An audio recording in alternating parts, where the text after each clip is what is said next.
Saturday View on Midlands 103. With thanks to Lumclean Energy, pioneering innovation, powering progress. LumcleanEnergy.com. Have your say. Call 0818 300 103. Text or WhatsApp your Saturday View to 083 3010 103.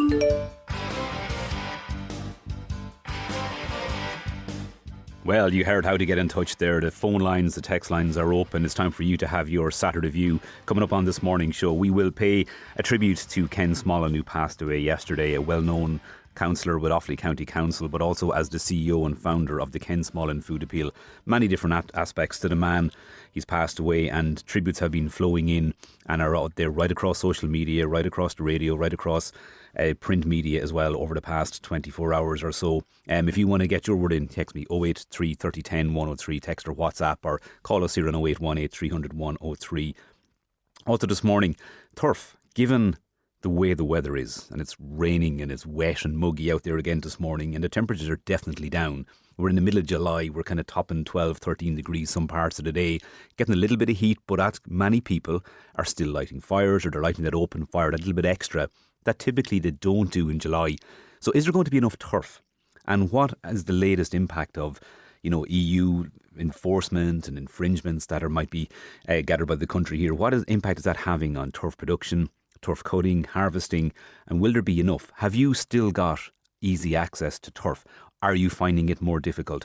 Is turf going up in price because it's harder to get, or actually has nothing changed out there? Let me know, 083 3010 103, because a little bit later I'll be talking to the chairperson of the Turf Cutters and Contractors Association. He's also a TD for Roscommon Galway and the leader of Independent Ireland Party too, to get the latest for what's happening there, and are they seeing an impact on the ground, and is it something that could become a potential issue and part of a major manifesto for a general election?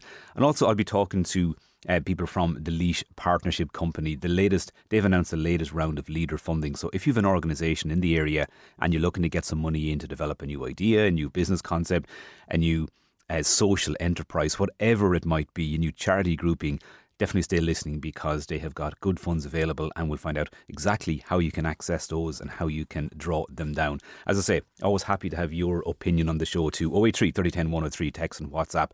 Looking forward to hearing from you over the next hour or so. But to begin this morning, I'm delighted to welcome Councillor Tony McCormack. Tony has been elected for what's now his third term as a councillor with Offaly County Council, and was also recently just elected as the Cathaoirleach of Offaly County Council. It's his first time to take that role. Very good morning, Tony. Good morning to you, Ronan, and your listeners. Firstly, Tony, congratulations on your re-election and being elected as Cathaoirleach too. From your election manifesto and your time out knocking on doors, your busy hours and busy days, what can we expect in the next 12 months from you as Cathaoirleach? Well, I suppose manifestos are one thing, but when you go out knocking on doors, you really find out what's happening. You find out from the people that open the doors and talk to you where everything lies and what the issues are. And I suppose going out originally, I would have expected that housing would have been kind of number one. And as it turned out, it was quite high up there. But more people had issues with local things in their area, like for instance footpaths, traffic calming. You also had trees needed to be cut in certain areas, grass needed to be cut and maintained. So they were all kind of small, more nuanced to their own particular area. But again, housing was a big one. Immigration became kind of a big talking point, I suppose, when the news came through that we had a lot of immigrants coming down through the north of Ireland, coming from the UK. And that kicked off probably halfway through my campaign, and that became quite a big issue that people that were discussing on the doors. What kind of questions were people putting to you around that matter? You see, I suppose when I look back at it, right, it feels like it's so far away, but yet it's only a couple of months ago. And I think where a lot of it was coming from was that Irish people are inherently generous, and they want to look after people. And if there's somebody that needs a dig out or needs to be housed or looked after, we want to do it. But what we don't want is we don't want to be taken advantage of. I think, to be honest, I think the biggest problem that we have out there, and this is what I got from the constituents I talked to, that there doesn't seem to be a coherent plan set out by government that people can believe in.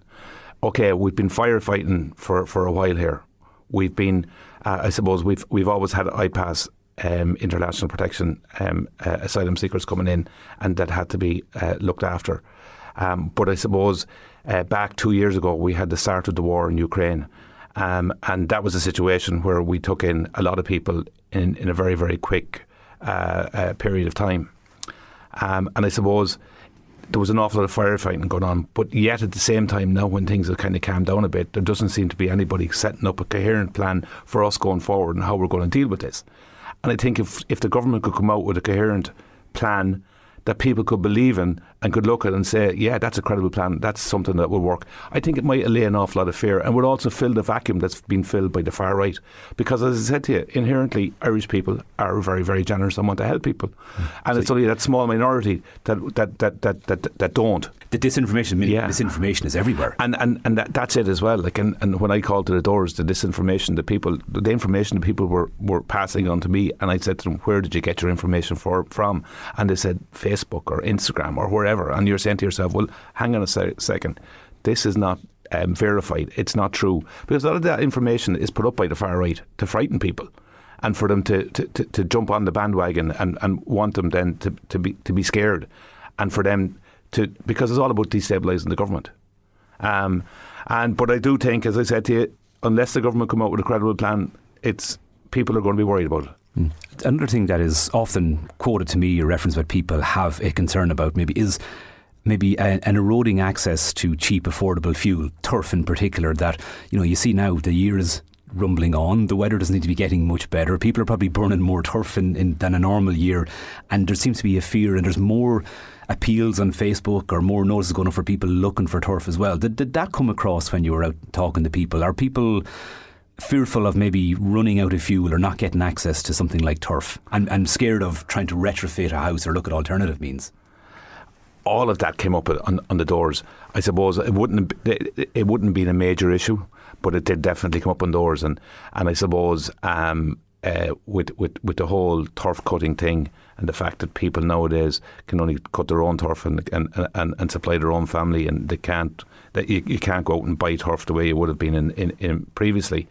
That was a worry for people. How are they going to be able to afford to pay for whatever other means, because it was all solid fuel, so they go buy timber, they go buy briquettes, and the briquettes are being imported and they're costing a fortune. So absolutely a worry for people on the doors, but wouldn't have been as huge as other ones, other issues. You're well known as being heavily involved in local business through your family, through yourself, and many entrepreneurial ventures over the years too, and that's always been a focus of you as a politician as well, particularly looking at things like IDA investment into the region, and even looking at things like the Just Transition Fund and how you can encourage more entrepreneurship and more employment and indeed more prosperity in the region too. In the role as Cathaoirleach, how can you influence that and maybe drive that forward and get that message that Offaly is there as a place to do business? In my acceptance speech for Cathaoirleach, I set out that I have always in the past lobbied IDA and lobbied every government organisation and group to do employment in the area. I remember my brother Matt saying to me a number of years ago that we were educating our kids to move away. And when I said to him, what did he mean? He meant that we were educating our kids because what we were educating them for, there was no jobs here in Tullamore or at Offaly, so they'd have to go to Dublin or further afield to work and to make a living. And I suppose that stuck in my mind, and it's very, very something that is very, very poignant. And I suppose I've always worked to promote business in our locality and in the Midlands. I did that as president of Tullamore and District Chamber of Commerce back in 2009 to 2011. I did it also in 2014 as president of the Midland Gateway Chamber of Commerce, where I lobbied local authorities, lobbied politicians, and lobbied the IDA to bring in foreign direct investment into our area. And to be honest with you, I suppose we've been lucky, because if we look at the region in general, in Tullamore, for instance, we have some fantastic FDI companies. And I suppose the other thing to mention as well, we have some fantastic Indigenous companies. And I think about Indigenous companies, I think about the likes of Glenisk. I also think about Grant Engineering. I think about roads over in Bor. So we have so many Condren Concrete here in Tullamore, McDonald International. They could go on for ages about the local indigenous. But I suppose the likes of Zoetis here out in the industrial estate beside us here in Shra. We also have Integra Life Sciences. We have Palladio. We have Cardinal Health.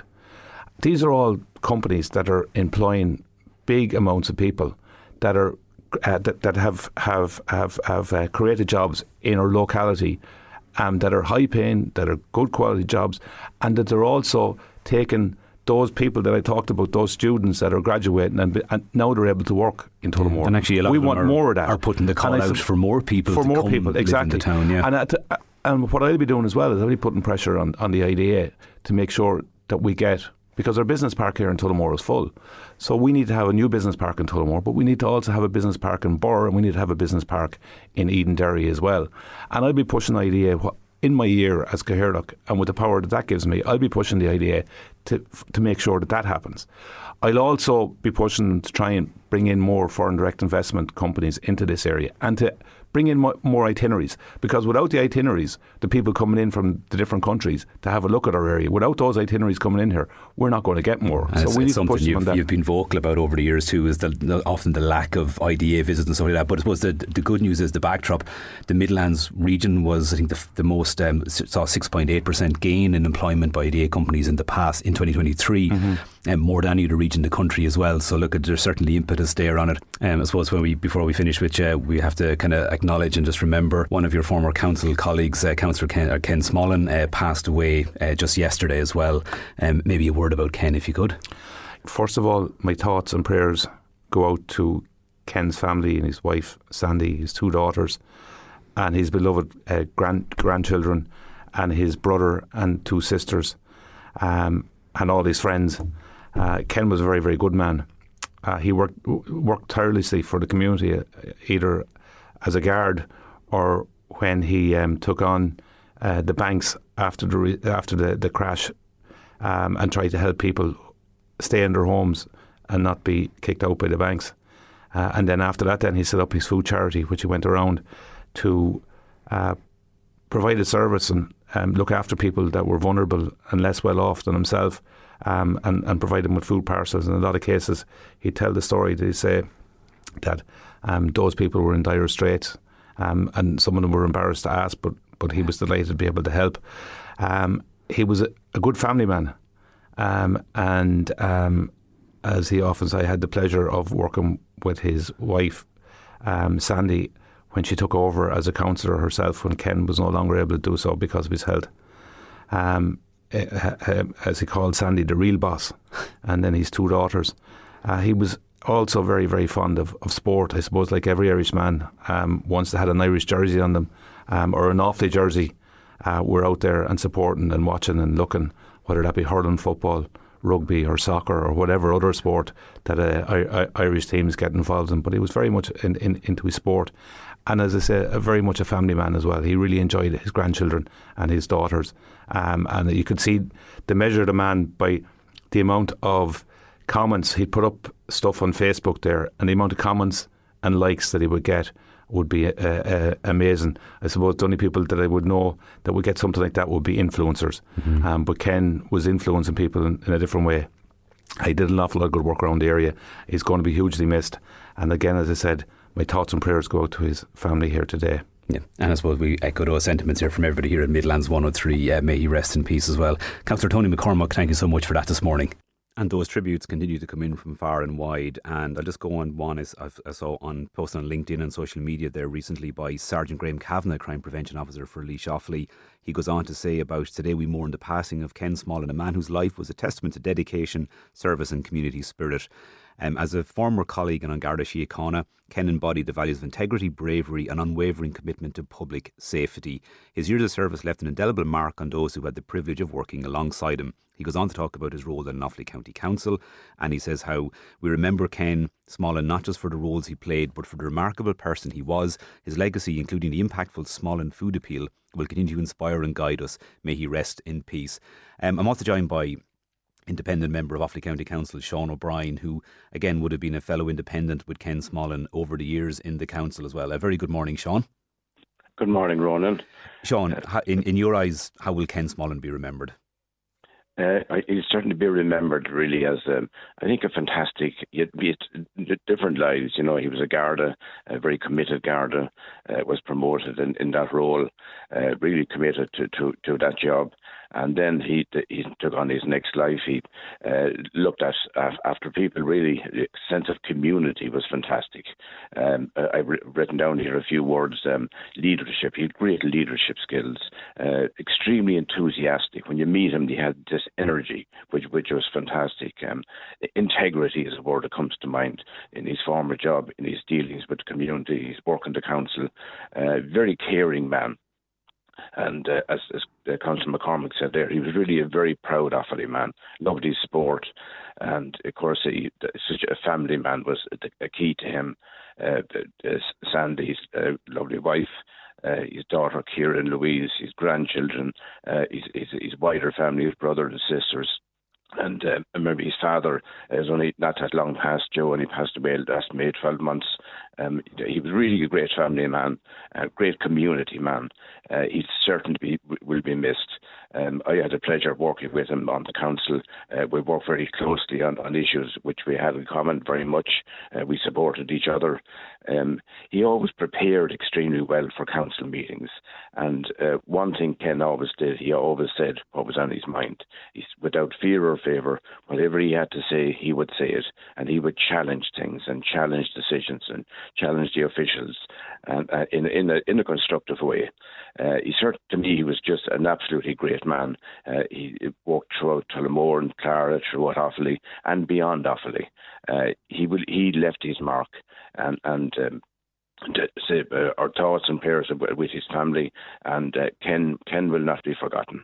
And one thing people know for sure is he was not afraid to speak up and as you said, make a point and maybe go outside normal, almost kind of protocol, and raise that issue and get the issues that he felt were really affecting the people in his community too. To go on and found something like the Ken Smollen Food Appeal was a remarkable achievement.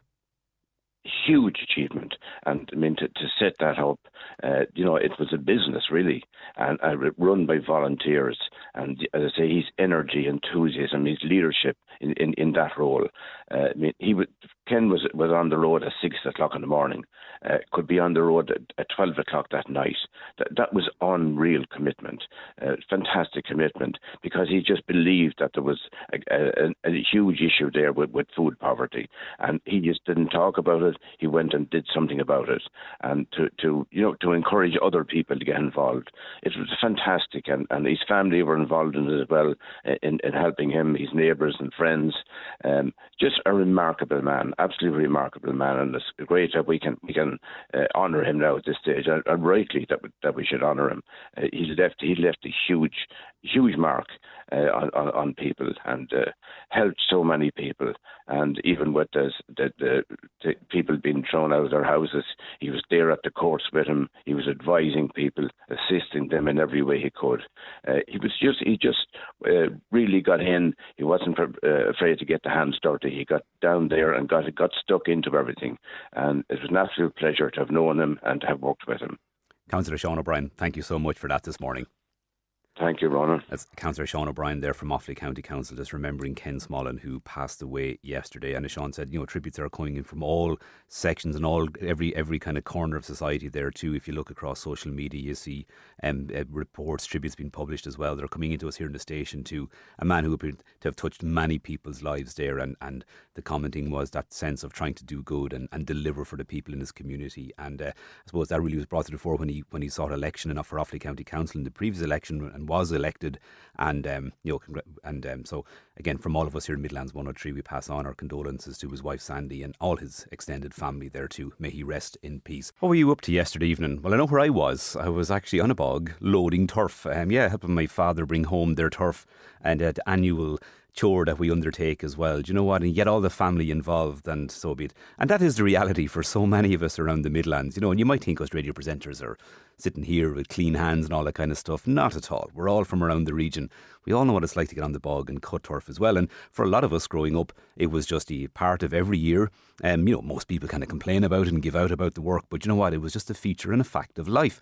But for how much longer will it be? Because we hear so much about EU legislation restricting the rights to cut turf, and we're talking about, the transitioning the bogs back to the nature parks they were, and ultimately, maybe, dare I say, overlooking the fact that people are dependent on a source of fuel, turf in particular, to heat their homes, to heat water in their homes, that very basic need, and one that is more pressing now than ever, because we're seeing a year where temperatures are a bit up and down. We're in the middle of July. People are still very much lighting open fires or lighting that stove just to take the chill out of the air at night. And yet, if you just scroll through social media, you see lots of people looking for turf, looking to buy turf, people who sell turf, or people who have turf maybe available for friends and family, as the law it dictates, are short too. They're looking to see, could they acquire more or borrow some off somebody else. So what's the reality on the ground, and what's it actually like out there when it comes to turf cutting? Well, I'll be joined by Michael Fitzmaurice. He's an independent Ireland politician. He's been a TD for Roscommon Galway since 2016. He's the leader and co-founder of Independent Ireland, and he's also known as best known as the chairperson of the Turf Cutters and Contractors Association. Very good morning, Michael. Morning, Ronan. How are you, and to all your listeners? You're not out doing a second cut or anything yet, are you? No, we have a bit of second course done already. A small bit there a week ago. But early on in the year, it was difficult. Conditions were, the ground was fairly wet, and as it is said down our way, where you were laying, it was cold, and it took longer for it to come, say, for turning and for footing, which is tough. Look, there's nothing simple about it in the line of people love the bog, but it's still hard enough work. But it was slow at coming at the beginning, but in fairness, over the last 5 or 6 weeks, the turf has come well. There's a lot of people actually bringing it home at the moment. In the line of cutting it, say last July caused a problem. And saying says turf that was cut early last year was in good shape and got home. Turf that was cut towards the middle into June got into trouble with, say, like last July and August was nearly raining every day, and there was some bogs this year or some plots that weren't cleared from last year, and that's where you could see a problem arising. But its turf cutting levels, are they at the same level as ever before? Like, has all this talked about legislation and EU law that's meant to be brought in and enforced and we have to report back on, is it actually making a difference, or is there possibly more turf than ever being cut? I'll tell you, the only place that we see a difference is that you do the same run every year. Each contractor has their own run. And it's like baling a field. Like, you can hear all this stuff coming out that these big machines are basically cutting half of Ireland. Total rubbish. It's like someone has a field of hay, 5 acres ready for baling. They ring someone if they haven't a baler of their own, and they get someone in to bale it. And we're no different as contractors. We go from bank to bank. The general rule of thumb is that people would have maybe an acre of bog or 2 acres of bog in total, and they put out enough of turf for their own house or their own fire, or maybe they might have family members as you've outlined already. And that run is generally much of a muchness. The only difference is, and this is the facts, and I just say it to contractors, I know that some people will say, oh, stop with you, but like, this is the fact.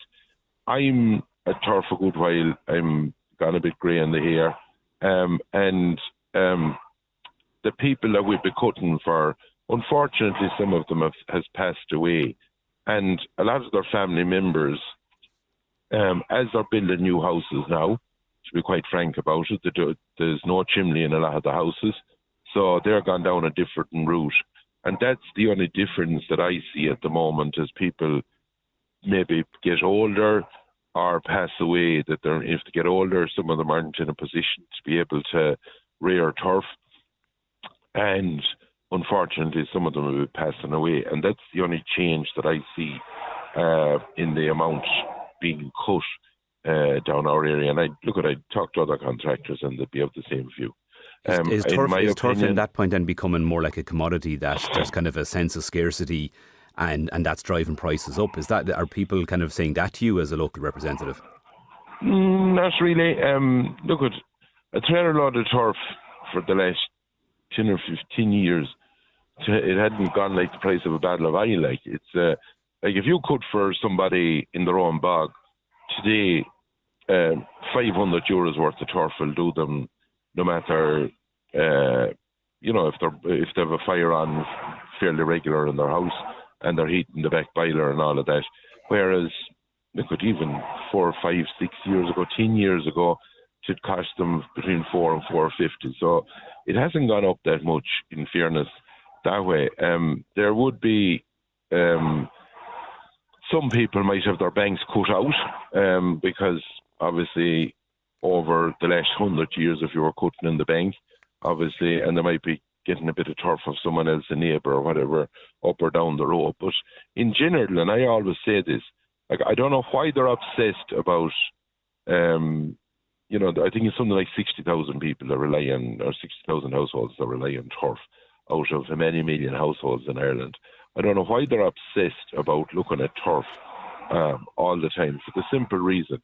This will phase itself out in its own time, because as I've said earlier on, the population the people that is actually cutting turf and rearing it are getting older, and in time to come, as the next generation comes along and you have air to water, no chimneys, and all the different new types of housing, that'll phase itself out, in my opinion, in the next 10, 12, 14 years. Yeah, so we've a range of texts coming in on the matter there. One person said running all turf cutting should have been ceased long ago if we had a government that could make decisions and stick to it. That came in from Sean. Somebody else is criticising the fact that people are using 40-ton machines to dig up a bog, so if somebody started pulling the roof off your house. Can I come in on that? Yeah, absolutely. And just to that people will understand, because unfortunately some people look at a big machine and they think that it's doing harm. If I walked in on the bog with a pair of shoes on, I would do more harm to the bog per square inch than those machines do, because they're down to like 2 pounds per square inch pressure. That's what they are. And no more than the Sloan one time, when you went in with the Sloan, you cleaned the bank, you cut down turf or brush turf, and you went out and you spread it on a bit of dry ground. No more than that, the machines that do it today are doing the exact replica.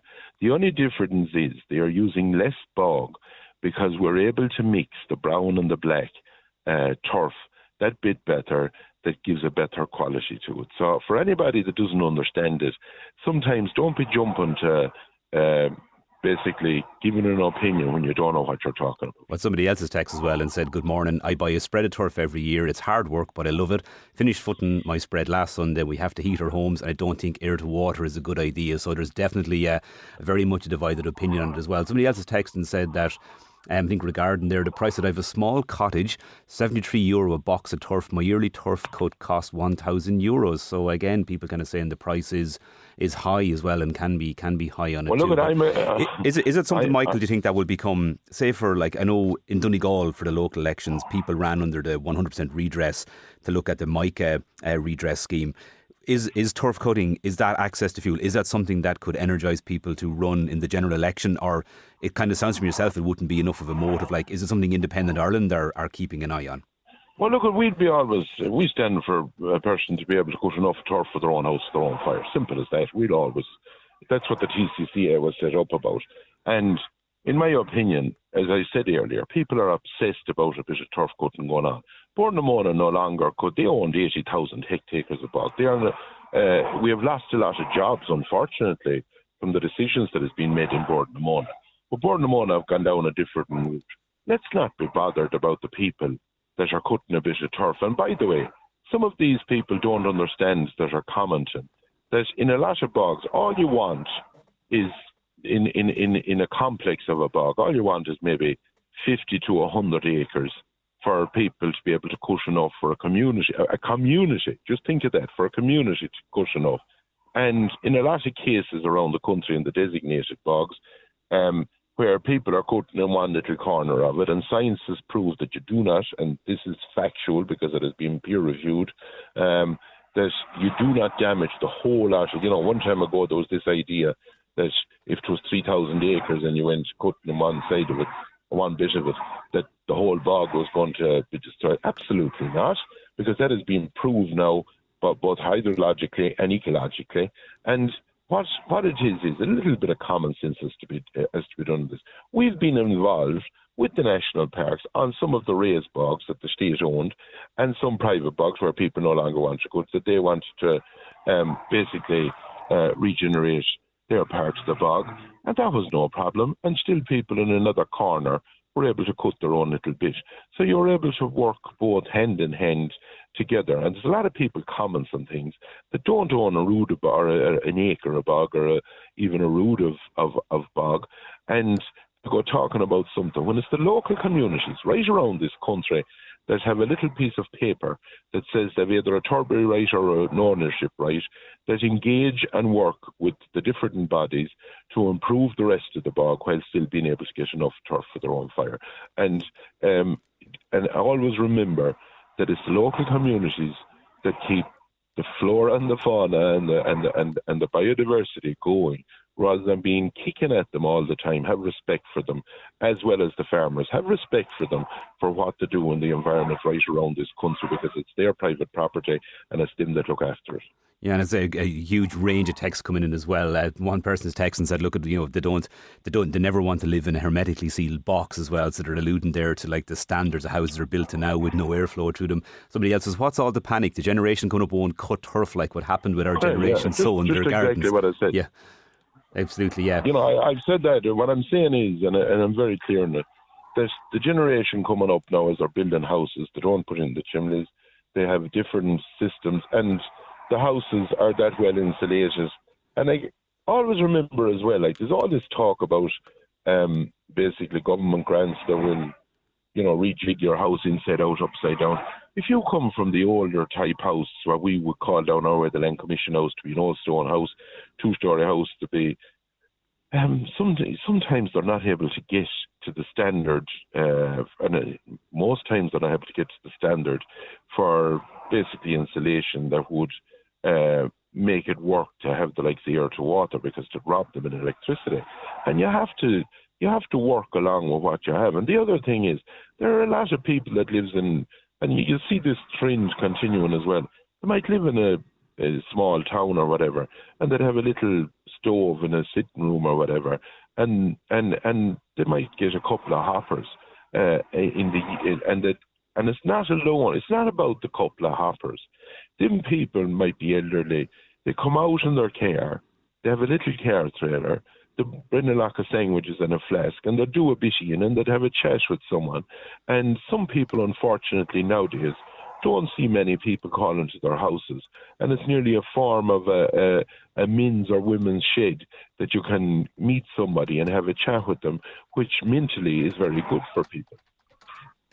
Absolutely, and there is that social element to it as well. Michael, before I let you go there, just see the Westmeath Examiner, and I mentioned there about could this become a potential political issue. Of course, Independent Ireland have its first MEP elected in Kieran Mullooly, but the Westmeath Independent yesterday reporting that some discontent possibly within the party, the fact that he is seeking membership of the Renew Europe group, a more centre-right European group that encompasses the centrist EDP, as opposed to maybe membership expecting maybe to go more with a more right-wing leaning thing like the ECR. Can you give us a comment on that, please?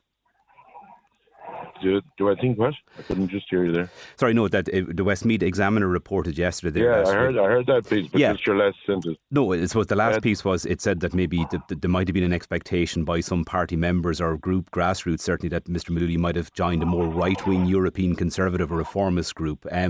Would you support? Well, first of all, let me be very clear. Michael Fitzmaurice or Mike Collins or Richard Dunno isn't a right-wing people. We're common sense down the middle. I would call ourselves centre-right. Anyone that looks at what's in the different options in Europe, you have the far left, you can go to an independent on the sidelines and basically just have a vote, not be on any committee. You have the Greens have a voting rights of their own group, and then you have the S&D, which is Labour or whatever. Then you have the European Democratic Party, which Kieran Mullooly is in. Then you have ALDE, the far side, that Fianna Fáil, Michael McNamara, and then they're under the umbrella of Renew. Then you have the EPP, then you have the ECR, and now you have Viktor Orban's new group that was set up in the last few days of the Patriots or whatever. And if you want to get in committees, the facts are, and a lot of people don't understand this, that you have to have 23 to be in a grouping to get the basically to give the rights of a grouping. Second of all, if you want to be on committees, you need to get on a grouping. And it was the only place, and Kieran Mullooly said it early on in the campaign, that he's a centre type politician, no more than Mike Fitzmaurice is or whatever. And some people need to just look at why you go into something rather than basically jumping the gun first. And second of all, this thing is totally different to Ireland. And I give the example. It's nearly like where I'm in the Dáil. They're in the Dáil at the moment. I'm with the group, and Catherine Connolly will be in it. Joan Collins will be in it. Tom Pringle will be in it, who probably have a fair bit different views to Michael Fitzmaurice. I vote my way, they vote their way, and there's no one telling me how to vote. And that's obviously the way it is. But I had to go into that group and to get on the Ag Committee, which I'm on every week, where I'm trying to represent farmers and basically bring them in and listen to the problems they have and help them. And that's and to get leaders' questions, I have to be in that group, and to get priority questions in front of a minister. So absolutely. And in fairness to you, Kieran Mullooly has made that point on Midlands 103 that the whip isn't applied in any harsh way within the party. It isn't applied at all. Michael, I'm going to have to cut you off there anyway. We have to kind of take a break now. But thanks as always for your contribution. Generating lots of text there from all sides and people everywhere, left, right and centre in terms of when it comes to turf cutting. But as always, Michael Fitzmaurice, thank you so much for that this morning. And a few more people texting in there. One person says a load of turf last year was 200 to 250 euros. This year it's 300 to 400. That's what I've been quoted from the same people I use every year.